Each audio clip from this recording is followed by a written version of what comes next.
కృపతో యెహోవా నిండి ఉన్నది. ఉన్నది. యెహోవా వాక్కు చేత ఆకాశములు ఆకాశములు కలిగెను.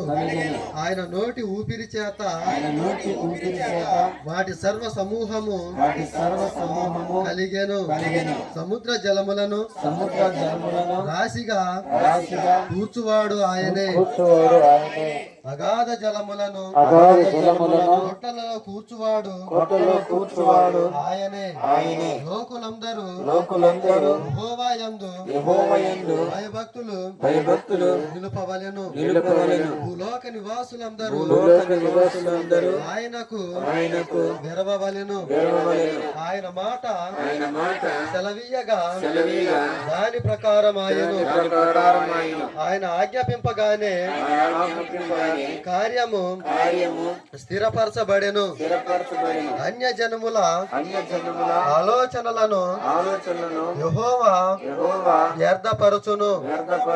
జనముల యోచనలను ఆయన నిష్ఫలములుగా చేయును.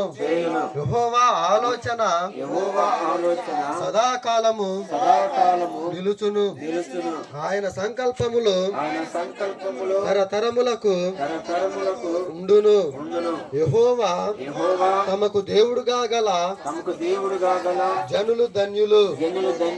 ఆయన తనకు స్వాస్థ్యముగా ఏర్పరచుకొను జనులు